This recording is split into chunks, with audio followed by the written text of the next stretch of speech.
नाज़रीन आदाब, इस्तकबाल है आपका हमारी इस खास पेशकश में जिसका नाम है अपना मुल्क अपना आईन, और मैं हूं आपका मेज़बान मोहम्मद नौमान।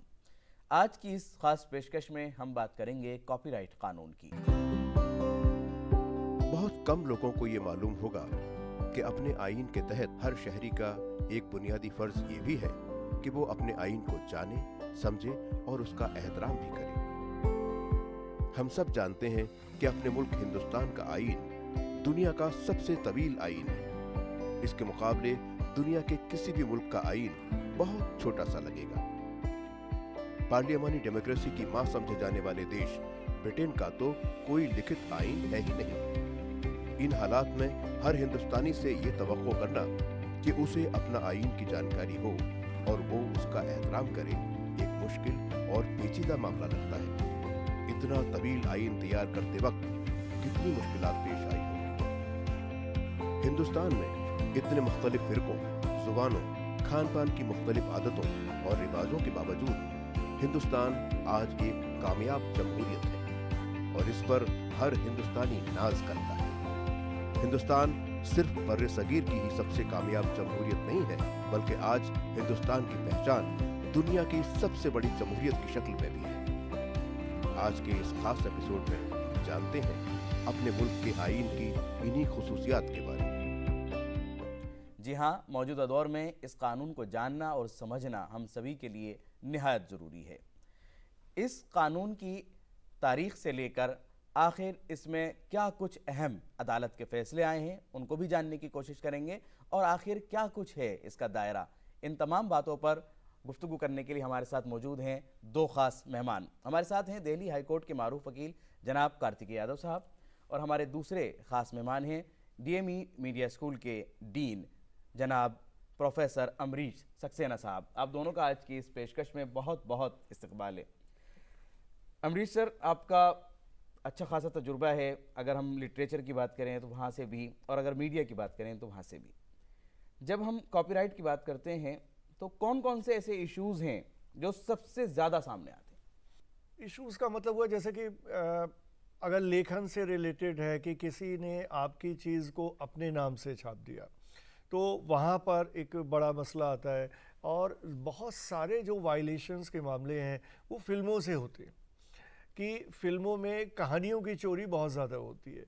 मैंने एक कहानी लिखी, मैं 10 प्रोड्यूसर्स के पास गया, किसी को पसंद नहीं आई तो वो कहेंगे ऑब्वियसली आपको कॉपी अपनी देनी पड़ेगी, मैन्युस्क्रिप्ट देनी पड़ेगी। हाँ, तो कह देंगे मैं पढ़ करके देखूंगा, हाँ, पढ़ के छोड़ देखूंगा और छोड़ जाइए। और उसके बाद वो किसी और नाम से, पता लगा 5 साल बाद वो देखता है कि किसी और नाम से फिल्म बनी हुई है। आप क्या करेंगे ऐसे में? ये बहुत ही बड़ा मसला है कॉपीराइट को लेके, और इसके रेजोल्यूशन के बहुत आसान तरीके नहीं है लेकिन हैं। जैसे फिल्मों की अगर मैं बात करूँ तो फिल्मों में राइटर्स एसोसिएशंस हैं।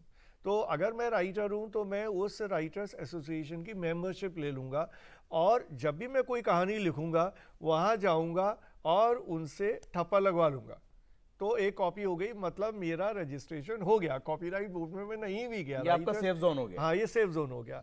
उसके बाद मैं किसी को भी दूंगा, उसकी फोटोकॉपी करा के भेजूंगा, उसको पता है कि ये कॉपीराइट, ये राइटर्स एसोसिएशन का ठप्पा लगा हुआ है, फिर मेरे मिसयूज करने का, उस होने का चांस जो है वो कम हो जाएगा। लेकिन इस तरह के में भी लोग जो वायलेशन करने वाले हैं वो रास्ते ढूंढ लेते हैं। वो थोड़ा सा यहाँ से वहाँ से चेंज करेंगे और नई स्टोरी बना लेंगे। अब ऐसे में, ऐसे वायलेशन में मैं अगर लेखक हूँ, मुझे प्रूव करना थोड़ा सा मुश्किल होगा कि ये मेरी ही कहानी है, क्योंकि बेसिक थॉट ले लिया, बेसिक प्लॉट ले लिया, बाकी चेंजेस चाहे आपकी कहानी हो या आपका गाना हो, कुछ भी। इसके अलावा एक और मतलब बहुत महीन वायलेशंस होते हैं। अब है भी कि नहीं ये भी एक विवाद का विषय। जैसे कि सपोज मेरी कहानी है, मेरा नॉवेल है, किसी ने मुझसे करार कर लिया और मैंने उसको उस फिल्म को बनाने के लिए दे दिया, उसके एवज में मैंने पैसा ले लिया। अब उसके बाद उसने जो फिल्म बनाई मेरी कहानी को पूरी तरह से तोड़ मरोड़ दिया जी। ये भी बहुत ही कंट्रोवर्सी इस तरह की होती है। हालांकि इसका जवाब ये है, जो एक सर्वमान्य इसमें हम सभी लोग मानते हैं कि जो भी क्रिएटिव, मतलब जो फिल्म मेकर है उसको इतनी क्रिएटिव फ्रीडम है कि वो प्रेजेंटेशन अपने हिसाब से करे। ऐसा नहीं है कि मैंने कहानी उसको भेज दी तो वो वर्ड बाय वर्ड मेरी कहानी को ही फॉलो करेगा, प्रेजेंटेबल वे में उसको देखने हाँ, की लेकिन कोशिश अगर करेगा। मुझे पसंद नहीं आया तो मैं उसको कोर्ट में तो ले ही जा सकता हूँ। कॉपीराइट में झगड़े इस तरह के काफी हैं। गानों में बहुत झगड़े, जी, ये बहुत ज्यादा सुनने गानों आता में बहुत, जिस तरह से कहानी में झगड़ा है उसी तरह गानों में बहुत झगड़ा है। और गाने, मेरे एक मित्र थे, उन्होंने एक गाना लिखा, वो उनका किसी मैगजीन में छपा।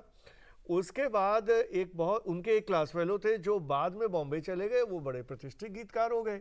अब दोनों की एक ही मैगजीन में कविताएं छपा करती थी यंग एज में। उन्होंने उसकी कविता उठाई और एक दो लाइन ऊपर नीचे की और उसको लगा दिया, वो एक फिल्म में चला गया। उन्होंने एक दिन गाना सुना, बोले यार ये तो मेरा लिखा हुआ है। तो मैंने कहा यार बात करो उनसे। उन्होंने फिर अपने मित्र को फ़ोन लगाया, यार मेरा गाना तुमने मार दिया। तो उन्होंने बात ही करनी बंद कर दी।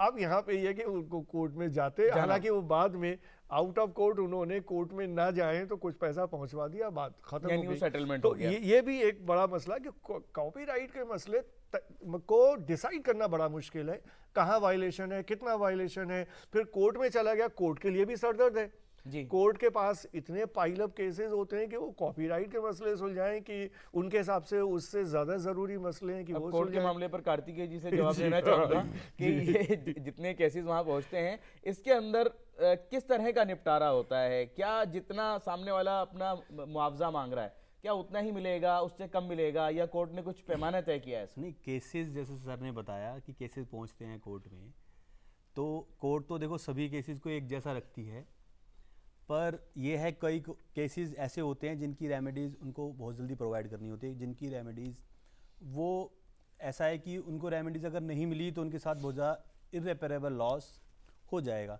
तो कई कॉपीराइट्स एक्ट में इंजंक्शन लगवा दी जाती है स्टार्टिंग में ही। आपका सूट जो है पूरा नहीं चला, पहले ही आपने इंजंक्शन लगवा दी कि ये कॉपीराइट मटेरियल मेरा है। जब तक केस पूरा नहीं सुना जाता तब तक ये मटेरियल ना तो बिकेगा ना इसकी कोई कॉपीज बनेगी। जैसे कार्तिकेय जी ने कहा, यहाँ पे मैं एक लाइन ऐड करने से, फिल्मों में आपने अक्सर देखा होगा कि क्या होता है, अगर मैंने केस फाइल कर दिया कॉपीराइट को लेके तो कोर्ट कह देगा कि जब तक मसला नहीं सुलझेगा फिल्म नहीं रिलीज होगी जी। तो फिल्म फंस गई, उसकी फिल्म फंस गई तो वो पैसा मेरे पास पहुंचा देगा, आउट ऑफ कोर्ट हो जाएगा सेटलमेंट, तो ठीक है, नहीं तो उसकी फिल्म रिलीज ही नहीं होगी। हाँ, लेकिन ये सेटल करने का भी एक तरीका है कि वहां से स्टे मिल जाए इसके ऊपर और ये रुक जाए, और ताकि ये सेटलमेंट हो जाए। फिर ये सभी के साथ नहीं होता, क्योंकि इसमें टेम्परेरी इंजंक्शन में आपको 3 चीज़ प्रूव करनी पड़ती है कि बैलेंस ऑफ कन्वीनियंस किसके साथ है, इर्रेपरेबल लॉस है या नहीं है, प्राइम एफएसआई केस आपका बन रहा है या नहीं बन रहा। तो ये सभी के साथ नहीं है। जिनके पास बैटरी ऑफ लॉयर्स हैं वो तो ऑब्वियसली इसको कर लेंगे, लेकिन जो इतना वेल वर्स नहीं है वो कैसे इसको आगे बढ़ाएगा। तो ये कुछ लिमिटेशंस हैं जुडिशियल प्रोसेस ऑफ इंडिया की, तो वो चीज़ उन चीज़ों को लेकिन फिर भी ओवरकम करने, जैसे दिल्ली हाई कोर्ट ने, अब मैंने बताया आपको, दिल्ली हाई कोर्ट ने तो स्पेशल एक डिवीजन ही बना दी है इंटेलेक्चुअल प्रॉपर्टी, क्योंकि ये नीड ऑफ द आवर है कि अब इन चीज़ों पे हमें रोक लगाना पड़ेगा, क्योंकि ये इंडियन इकोनॉमी के लिए बहुत ज़रूरी है। फिल्म्स देखो आप, 100 करोड़ की, 200 करोड़ की, 300 करोड़ की फिल्म बन रही हैं, अगर वो कॉपीराइट इंफ्रिंज होगा तो उसके बाद लोग ना बनाएंगे, अपनी क्रिएटिविटी ना निकालेंगे इस डर से कि कहीं कोई कॉपी ना कर ले और मुझे कुछ नहीं मिलेगा, मुझे कुछ नहीं मिलेगा, तो मैं ऐसा क्यों करूं, मैं अपना कंट्रीब्यूशन क्यों दूं, मैं अपने लोगों को दिखाऊंगा, लोकल लेवल पे दिखाऊंगा, इंडियन नेशनल लेवल पे नहीं दिखाऊंगा इस चीज़ को। कार्तिक जी, एक चीज़ और भी होती है कि जहां हम देखते हैं कि एक किताब है, महंगी है, लेकिन स्टूडेंट्स के लिए उसका फ़ायदा है, वो उसको ख़रीद नहीं सकते। वो क्या करते हैं कि वो किसी दुकान के पर जाते हैं और वहाँ से वो उसकी फ़ोटोकॉपी करवा लेते हैं, और वो फ़ोटोकॉपी वाला उनकी फ़ोटोकॉपी करके वो दे देता है।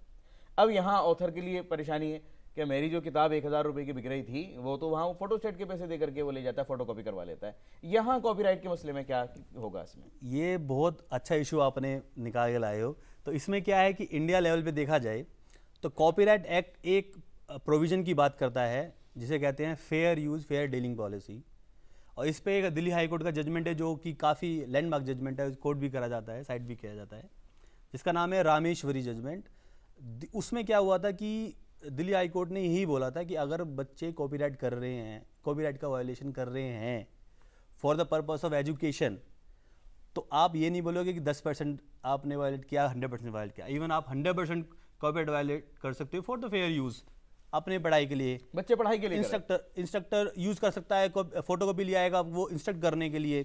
ये प्रोविजन ये इंडियन कॉपीराइट एक्ट देता है, प्रोवाइड करता है कि आप फेयरली आप उस चीज़ को यूज कर सकते हो। हाँ, अमरीश जी लेकिन कहना लेकिन चाहते हैं इसमें एक और मसला इसके साथ जुड़ा हुआ है जो आप जजमेंट कर रहे हैं, जो आया था और इस पे काफ़ी कंट्रोवर्सी भी हुई थी। मैंने 5 साल लगा के एक किताब लिखी और उसके बाद वो किताब तो बिक नहीं रही है, सारे लोग उसकी फ़ोटोकॉपी करा के पढ़ रहे हैं और फेयर यूज़ भी ठीक है, मैं भी मानता हूँ फेयर यूज़ होना चाहिए भाई, एजुकेशन के पर्पज़ से चीज़ इस्तेमाल हुई। लेकिन मेरी उस 5 साल की मेहनत का क्या हुआ, और जिस पब्लिशर ने छापी उसने जो अपना इन्वेस्टमेंट किया उसका क्या हुआ। तो यहाँ पे कोर्ट का व्यू काफ़ी हद तक यही है जो कार्तिकेय जी ने बताया कि फेयर यूज़ के हिसाब से स्टूडेंट्स अगर पढ़ रहे हैं तो ठीक है, उनको फ़ोटोकॉपी करा के पढ़ने देना चाहिए। लेकिन अब पूरी किताब 300 पेज की किताब है, वो 300 पेज की फ़ोटोकॉपी हो गई, वो 100 रुपये में उनको हो गई, 1000 की जगह 100 रुपये में उनका काम हो रहा है। लेकिन अगर ये प्रैक्टिस लीगली ठीक भी है, लेकिन अगर इस प्रैक्टिस को हम परमिट करें तो फिर कल को लोग लिखना पढ़ना बंद कर देंगे, क्योंकि वैसे भी लिखने पढ़ने का जो प्रोफेशन है वो रिवार्डिंग नहीं है। और उसके बाद फिर तो मैं करूँगा ही क्यों जब मुझे एक पैसा नहीं मिल रहा है मेरी मेहनत का। तो ये कहीं ना कहीं एक बैलेंस होना चाहिए, बैलेंस होना चाहिए। अब वही स्टूडेंट जो एक ऑथर की जो किताब है उसकी फोटोकॉपी करवा करके पढ़ लेता है, अब उसका जब रिसर्च का मामला आता है तो वो रिसर्च के अंदर कहीं से वो उसी तरह कंटेंट को कॉपी करके आपके पास सबमिट करवा देता है। उस सिचुएशन में किस तरह से आप चेक करते हैं, या वहां भी उसके लिए कोई रियायत या छूट? नहीं, देखिए वहाँ चेक करना तो जो मैंने पहले भी बताया था आपको कि वो बहुत आसान है। आजकल इस तरह के सॉफ्टवेयर हैं, बहुत आसानी से चेक हो जाएगा। कितनी रियायत देते हैं उसमें भी आप? नहीं, उसमें तो रियायत का कोई मतलब ही नहीं है, रियायत देनी भी नहीं चाहिए क्योंकि ये गलत प्रैक्टिस है। लेकिन हाँ, मैं अपनी तरफ से एक चीज़ यहाँ ऐड करना चाहूँगा कि टेक्नोलॉजी की वजह से एकेडमिक फील्ड में ख़ासतौर से क्या हो रहा है कि चीज़ों को अब पकड़ना आसान हो गया है। जैसे 2 उदाहरण मैं आपको यहाँ पे देना चाहूँगा। एक तो ये है कि जैसे पीएचडी करते हैं लोग, ठीक है, किसी भी सब्जेक्ट में आप पीएचडी कर रहे हैं, तो पीएचडी करने के बाद ज़्यादातर यूनिवर्सिटीज़ ने अब ये कर दिया है कि आप पहले हार्ड बाउंड सबमिट करते थे, अभी भी फाइनल हार्ड बाउंड ही सबमिट करेंगे आप थीसिस को, लेकिन उसकी आपको उसकी सॉफ्ट कॉपी भी सबमिट करनी। गुड। और सॉफ्ट कॉपी चेक होती है, तो आप पकड़े जाएंगे अगर आपने उसमें कुछ भी कॉपी पेस्ट मारा है तो बचने का चांस कम है। ऑलमोस्ट सारी यूनिवर्सिटीज़ ने इसको कर दिया है। तो टेक्नोलॉजी की वजह से एक कॉपीराइट के जो वायलेशंस हैं वो एक तरह से कम हो गए। और एक तरीके से वो डेटा बैंक में भी चला जाएगा जो उसमें सॉफ्ट कॉपी बच्चे ने जमा करवाई है। तो एक तो ये यूनिवर्सिटीज़ अपने लेवल पे, हर यूनिवर्सिटी अपने लेवल पे करती। दूसरा, आपको पीएचडी अगर अवार्ड भी हो गई, आप वहाँ से भी निकल गए समाऊ, या किसी यूनिवर्सिटी में उस तरह की व्यवस्था नहीं है और आपको पीएचडी अवार्ड हो गई, उसके बाद यूजीसी ने ये किया हुआ है कि जिसको भी पीएचडी अवार्ड होगी वो थीसिस सबमिट करेगा और शोध गंगा वहाँ पे है, वहाँ पे वो थीसिस आपकी अपलोड हो जाएगी। अगर गड़बड़ की है तो आप वहां पकड़े जाएंगे। अच्छा, वहां अगर पकड़ हो जाती है हाँ। और पीएचडी अवार्ड हो चुकी है, हाँ। उस सिचुएशन में क्या होगा? उस सिचुएशन में मैं ऐसे तो नहीं बता सकता कि क्या होगा, कोई केस मेरी निगाह में नहीं है, लेकिन उसमें आप जिसकी भी पीएचडी है वो खटाई में पड़ सकती है, क्योंकि वो पब्लिक डोमेन में ये प्रूव हो जाएगा कि आपने नकल मारी। कोई भी चेक कर सकता है उसको, आपकी थीसिस को, और अगर गड़बड़ है वो रिपोर्ट कर सकता है, जिस यूनिवर्सिटी में वहाँ रिपोर्ट कर सकता है। और रिपोर्ट किया और कोई यूनिवर्सिटी जांच करके उस बात को सही पाती है तो निश्चित रूप से उसकी पीएचडी रद्द हो जाएगी। तो अपनी पीएचडी को खतरे में ना डालें, अपनी थीसिस को खतरे में ना डालें। अब जैसे सर ने बताया कि बहुत ज़्यादा चेक एंड बैलेंस है, सब जगह पर पकड़ हो सकती है, तो उस चीज़ से अब बचा जाए। जहाँ तक फेयर यूज़ की बात है तो हाँ, पढ़ाई के मामले में आप फोटोकॉपी करवा करके पढ़ सकते हैं, लेकिन जब कुछ सबमिट करने की बात आती है थीसिस, तो वहां ये हरकत ना करें। इसके अलावा जब हम आते हैं मीडिया में या म्यूजिक की बात होती है तो ये कहा जाता है कि एक लंबे अरसे के बाद जो भी म्यूजिक है वो क्या नाम है उसके ऊपर राइट नहीं रहता। कितना लंबा समय है कार्तिकेय जी वो कि इतने अरसे के बाद में वो म्यूजिक आप ले सकते हैं? मतलब 60 इयर्स जो इंडियन कॉपीराइट एक्ट बताता है, अमेंडेड हुआ है टू टाइम, तो अब आप 60 इयर्स पब्लिश, और कुछ प्रोविजंस हैं कि कहाँ से वो टाइम स्टार्ट होगा, कहाँ से मतलब वो टाइम एंड होगा, और उसके डेथ के बाद स्टार्ट होगा या विद इन लाइफ स्टार्ट होगा। तो according to the categories of your original product वो डिपेंड करता है। पर फिर भी अगर हम देखें तो जनरली 60 इयर्स एक ऐसी टर्म है, ड्यूरेशन है कि जब 60 ईयर तक योर कॉपीराइट सबसिस्ट। सर ये 60 ईयर जो हैं, ये 60 साल जो हैं, अगर हम किसी फिल्म की बात करें तो फिल्म के रिलीज होने के 60 साल? हाँ, रिलीज होने के। और बुक्स के मामले में भी है कि अगर कोई ऑथर की लाइफ टाइम में कॉपीराइट उसका है और उसकी डेथ के 60 ईयर्स तक है। अगर किसी को गुजरे हुए 60 साल हो गए फिर वो पब्लिक डोमेन में। और यहाँ पे एक चीज़ मैं ऐड करना चाहूँगा कि कॉपीराइट ठीक है कि हर आदमी की एक इंटेलेक्चुअल प्रॉपर्टी राइट है, मेरी क्रिएटिविटी पे मेरा अधिकार है, लेकिन वो एब्सोल्यूट नहीं है इन द सेंस कि मेरे अधिकार के साथ साथ उस मेरी क्रिएटिविटी पे समाज का भी अधिकार है। इसीलिए कॉपीराइट को लिमिट किया गया है, एक मतलब ईयर्स में बांटा है, नहीं तो for all time to come मेरा कॉपीराइट होता। तो मेरी क्रिएटिविटी पे समाज का भी अधिकार है। और उसके पीछे जो बेसिक कॉन्सेप्ट है वो ये है कि जब भी मैं कोई चीज़ क्रिएट कर रहा हूँ, सपोज मैं कहानी लिख रहा हूँ, तो कहानी कहाँ से लिख रहा हूँ? कोई शून्य में वैक्यूम में तो कहानी आ नहीं रही है। मैं लोगों से मिल रहा हूँ, बात कर रहा हूँ, कुछ मेरे अनुभव हो रहे हैं, कुछ लोग मेरे साथ अपने अनुभव साझा कर रहे हैं, उसके बाद मैंने एक कहानी लिखी। तो मेरी क्रिएटिविटी पे, मेरे काम पे समाज का भी अधिकार है। तो इसीलिए फेयर यूज का भी जो बेसिक अवधारणा है वो यही है। कार्तिकी जी से कुछ रिएक्शन लेना चाहूंगा, कुछ कहना चाह रहे हैं? जैसे सर ने बताया कि जैसे एक पर्टिकुलर ड्यूरेशन तक आपकी एक इंटेलेक्चुअल प्रॉपर्टी आप इंजॉय कर सकते हो, तो वो यस कि ओब्वियसली समाज के पास भी अधिकार है। तो एक्ट ने लिमिट कर दिया है कि yes till 60 years you are enjoying your property, you are enjoying your creativity. उसके बाद ना जो ये इसको कहते हैं टर्म इंग्लिश टर्म में कि not prohibiting evergreening of your right.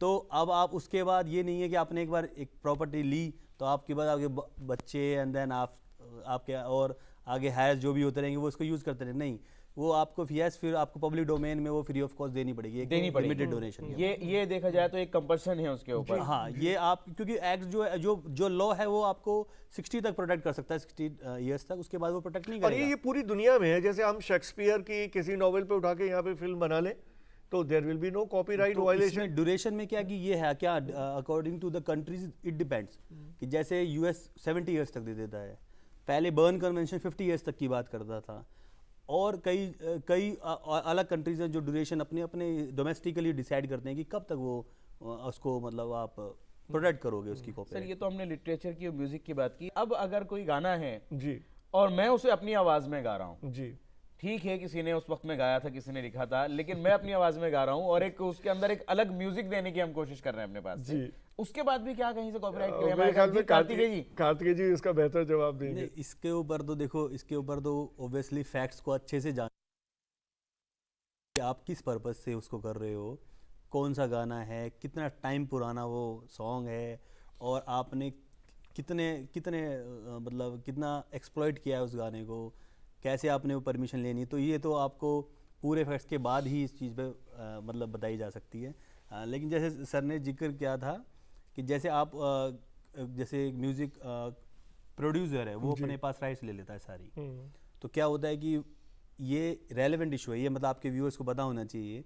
ये ऐसे it's also applies to the universities also कि हम रिसर्च करवा, जैसे यूनिवर्सिटी रिसर्च करवाती है स्टूडेंट्स से कि आप रिसर्च करो, वो अपना 3 महीने 4 महीने रिसर्च करते हैं और कुछ एक प्रोडक्ट बनाते हैं।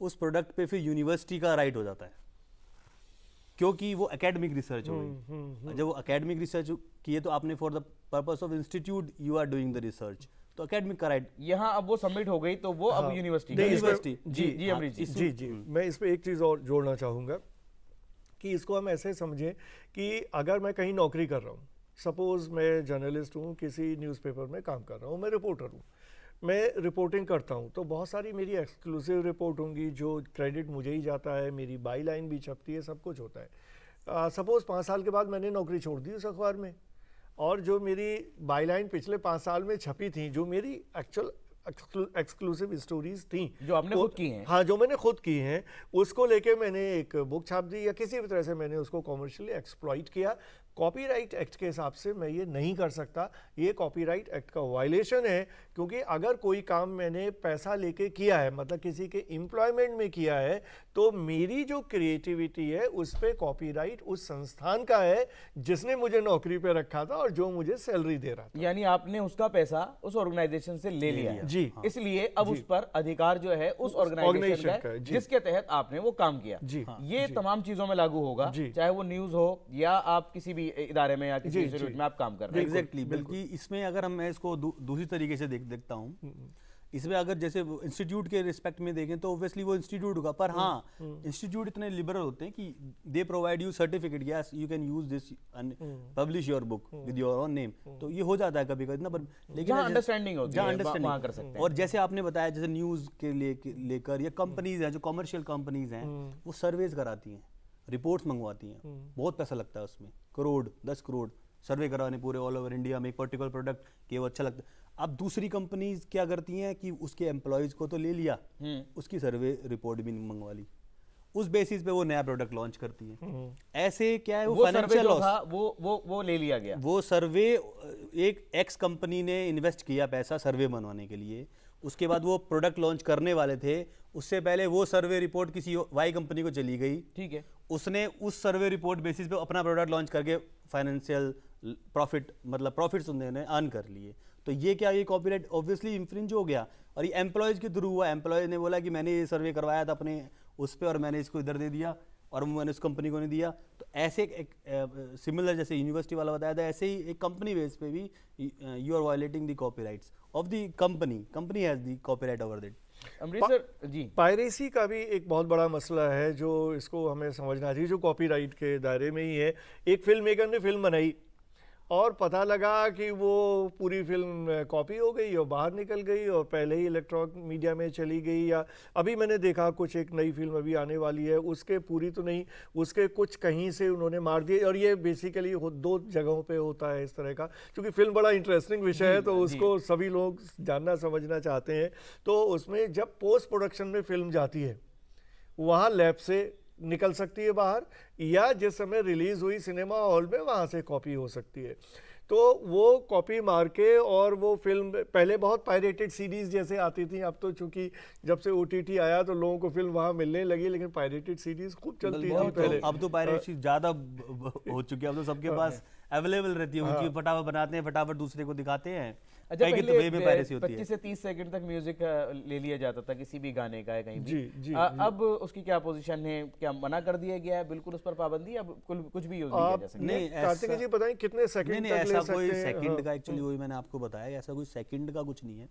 अगर कॉपीराइट किसी की है तो है, 1 सेकंड पर भी है और फुल सॉन्ग और फुल जो भी प्रोडक्ट है उस पर है, अगर नहीं है तो नहीं है। और अगर आप यूज़ कर रहे हो फॉर सम पर्पस, तो पर्पस देखा जाएगा इसमें किस पर्पस से आप वो यूज़ कर रहे हो।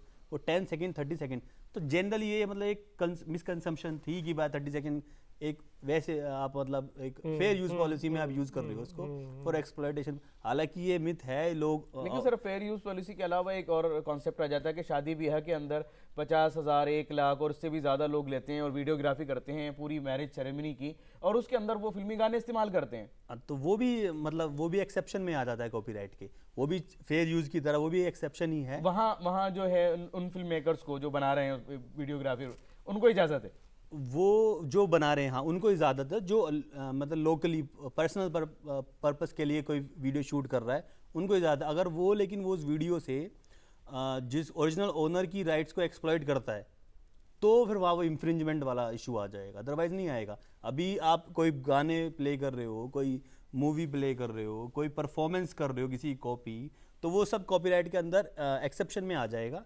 लेकिन अगर वही चीज़ अगर ज़्यादा बढ़ जाती है और आप फिर फाइनेंशियल अर्निंग करने लग जाते हो तो फिर वो वहाँ पे अच्छा, रिलीजियस प्लेसेस पर गानों की धुन होती हैं लेकिन बोल उनके दूसरे होते हैं और वो उसका इस्तेमाल करते हैं, वहाँ पर भी क्या कुछ हाँ वो भी देखो रिलीजियस पर्पस के लिए देखो ना, रिलीजियस पर्पस में कोई अगर ये इसमें भी एक इशू ये आया था कि आपने जो वो फंक्शन ऑर्गेनाइज किया है उसमें आपने क्या टिकट वाली पॉलिसी रखी है क्या? आपने मतलब कि टिकट अब धार्मिक फंक्शन में कहाँ टिकट नहीं लगता है? अगर नहीं करते ऑब्वियसली जब आप कुछ अर्न नहीं कर रहे, इसमें जनरल रूल मैं ये बता सकता हूँ कॉपीराइट जनरल रूल इज कि आप अगर कोई फाइनेंशियल बेनिफिट उठा रहे हो उस चीज़ से तो obviously you are infringing the rights of, क्योंकि वो फाइनेंशियल बेनिफिट ओरिजिनल ओनर को मिलना चाहिए। हाँ, कहीं ना कहीं अब वो उसको नहीं मिल रहा है बिकॉज आप अगर नहीं उठा रहे हो तो ऑब्वियसली फिर आपको नहीं होगे। अमरीश जी, ये ग्लोबल विलेज अब बन चुका है, किस तरह के अगर हम अब ऑनलाइन ज़्यादातर स्टडी से लेकर के तमाम चीज़ें ऑनलाइन है, किस तरह के नए चैलेंजेस सामने आ रहे हैं कॉपीराइट के मामले? देखिए चैलेंजेस तो पहले भी थे अभी भी बहुत है, लेकिन जो मैं कहना चाहूँगा सबसे ख़ास बात ये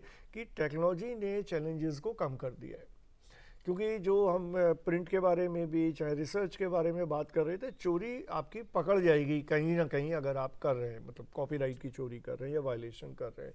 इसी तरह से जो डिजिटल मीडिया है या सोशल मीडिया है, कहीं भी है, जैसे कि उदाहरण के लिए कि हमने कोई यूट्यूब पे प्रोग्राम बनाया और कहीं से चाहे म्यूज़िक चोरी किया, चाहे हमने विजुअल्स चोरी किए, उसको बना दिया, यूट्यूब पे डाल दिया, वो वहीं से इमीडिएटली हमारा वहीं से वो लोग रोकेंगे, उनके पास फिल्टर्स लगे हुए, वो डिटेक्ट कर लेंगे आपने कहाँ से कहाँ पकड़ा हुआ है और इमीडिएटली आपका चेक हो जाएगा। क्योंकि मेरे पास फर्स्ट हैंड एक्सपीरियंस भी है, क्योंकि हम अपने इंस्टीट्यूट में डीएवी में यूट्यूब बेस्ड चैनल चलाते हैं, तो कई बार उसमें सबसे अच्छा है कि वो फौरन क्लेम आता है और वो बताते हैं कि आपने इतने सेकंड से लेकर इतने सेकंड तक यूज किया है, तो इसको आप हटा लें जी। अच्छा, अब बहुत सारी जगहों पर ऐसा भी होता है कि वो क्लेम आने के बावजूद वो लोग उसको नहीं हटाते, तो ऐसी सिचुएशन में क्या होगा कि अब जो अर्निंग है उसका पार्ट ऑटोमेटिकली क्या रियल जो ऑनर एक चीज यहाँ पे जो अगर आपका वीडियो है वो ब्लॉक हो जाएगा, ब्लॉक भी हो जाएगा, या वो ब्लॉक हो जाएगा, तो उस चीज का ख्याल इसमें लीगल पॉइंट से बताता हूँ। जैसे सर ने बताया कि जैसे सर ने जो बोला, मैं उसका कॉन्ट्राडिक्टरी व्यू है मेरा, बिल्कुल जैसे टेक्नोलॉजी बोल सकते हैं, लेकिन कि जैसे आप सर ने बताया है कि जो टेक्नोलॉजी के आने से कॉपीराइट की जो इंफ्रिंजमेंट है वो मतलब कम हो चुकी है, आपने ये बोला। मैं बोला जैसी टेक्नोलॉजी इतनी ऑगमेंट हुई है ना, उतनी कॉपीराइट केसेस बढ़ रहे हैं, बढ़ने के साथ साथ उसके चेक एंड बैलेंस भी बढ़ते हैं। जब एक परेशानी बढ़ती है तो उसके सॉल्यूशन भी आने लगते हैं। तो चेक एंड बैलेंसेस नहीं बढ़ सकते, टेक्नोलॉजी इतनी ज़्यादा अब इतनी एडवांस हो चुकी है कि आप बहुत आसानी से यूज़ कर रहे हो उस चीज़ को और इतनी आसानी से एक्सप्लॉइट कर रहे हो उसको, मतलब फाइनेंशियल लॉस भी पहुंचा रहे हो ओरिजिनल ओनर को, कि आप बस यूज़ कर लिया, खत्म। एक बार आपने कोई मूवी, पायरेटेड मूवी देखी, आपने वो देखी, उसके बाद दोबारा नहीं देखता कोई मूवी। आपने अगर वो 100 रुपये की टिकट थी या 200 की टिकट थी, वो 200 रुपये ओरिजिनल ओनर के पास जाने थे, वो नहीं गए, मैंने एक बार देखी, खत्म, फिर मैं बार की मेरे पास है नहीं। बुक्स का केस अलग होता है कि वो मैं अपने पास रखता हूँ, पढ़ता रहूंगा, वो एक बार मूवी को देख ले, उसके बाद कौन देखता है। यहाँ एक इम्पॉर्टेंट बात है, इससे निकल के आती है कि एनफोर्समेंट जी, एनफोर्समेंट। तो जो हमारा कॉपीराइट का एक्ट है उसका एनफोर्समेंट बहुत मुश्किल है।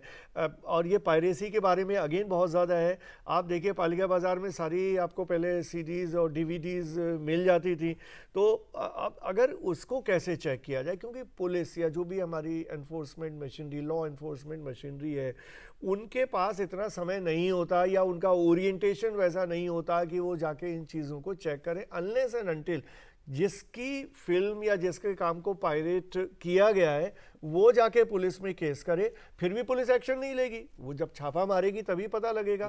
तो जो कॉपीराइट एक्ट में सबसे बड़ा मसला है वो एनफोर्समेंट का है, और इसके लिए कोई अलग से एनफोर्समेंट एजेंसीज नहीं है। तो जिसका सामान चोरी हुआ उसको खुद ही सचेत रहना पड़ेगा कि मेरा सामान चोरी ना हो, मेरी इंटेलेक्चुअल प्रॉपर्टी चोरी नहीं हो, नहीं तो उसको बचाने का कोई रास्ता है नहीं। लेकिन अगरचे फिर भी उसके बावजूद भी कहीं चोरी हो जाता है तो कानून में पूरा प्रावधान है, पूरा निजाम है कि उसका राइट उसको मिलेगा, और जिसने भी चोरी किया है उसको जुर्माने का सामना जरूर करना पड़ सकता है। कार्तिकेय जी, बिल्कुल प्रोग्राम के आखिर में एक छोटा सा आपसे रिमार्क जरूर चाहूंगा। जैसे सर ने, मैं वो एड ऑन करना चाहता हूँ, यस, कि आपके पास रेमेडीज हैं, आपके पास इसमें कॉपीराइट में दोनों रेमेडीज, सिविल भी हैं और क्रिमिनल भी है। स्टेट भी आपको प्रोसिक्यूट करेगा अगर आप कॉपीराइट वायलेट कर रहे हो, इवन आप खुद भी प्रोसिक्यूट कर सकते हो थ्रू सिविल सूट फाइल करके कि आपने, लेकिन आपको प्रूव करना पड़ेगा, स्टेट के पास जाना पड़ेगा। स्टेट के पास अपनी मशीनरी भी होती है, कॉपीराइट वायलेट अगर हो रही है तो एक वेल वर्स कॉपीराइट, जैसे अभी आज तक का वाला केस भी हुआ है, आपको पता होगा, आज तक वाले केस में भी लोग ट्रेडमार्क एंड कॉपीराइट दोनों वायलेट हुए हैं। जो वीडियोस हैं वो आप किसी और की वीडियोस हो, किसी और कहीं और पब्लिश कर रहे हो, कहीं और ब्रॉडकास्ट कर रहे हो, उसका ट्रेडमार्क आज तक की जगह कोई और कर लिया आपने, आज तक कल तक समय तक रेमेडीज भी हैं, और उसके साथ साथ कानून जो है वो अपना दायरा उसका बढ़ रहा है, और आपके लिए कहीं ना कहीं सहूलत ज़रूर है, ताकि आपके साथ, आपके राइट के साथ, आपके कॉपीराइट के साथ कहीं कोई वायलेशन ना हो। आज की इस पेशकश में हमारी कोशिश थी कि इस कानून से मुताल्लिक तमाम बारीकियां आप तक पहुंचाई जाएं। उम्मीद है आपने आज के इस प्रोग्राम से ज़रूर सैर हासिल, गुफ्तगू जो यहाँ पर हुई उससे ज़रूर फ़ायदा हासिल किया होगा। मैं अपने दोनों मेहमानों का बहुत बहुत शुक्रगुजार हूँ कि आपने रोशनी डाली। आज की इस पेशकश को हम यही मुकम्मल करते हैं। हमारी इस पेशकश से मुतालिक आप भी अपने राय और मशवरे हमें ईमेल कर सकते हैं, सोशल मीडिया पर भी आप हमारे साथ जुड़ सकते हैं। आज की इस प्रोग्राम को यही मुकम्मल करने की हमें दे दीजिए इजाज़त। हम फिर हाजिर होंगे किसी नए और ख़ास मौजू के साथ, तब तक के लिए इजाज़त दीजिए। आदाब।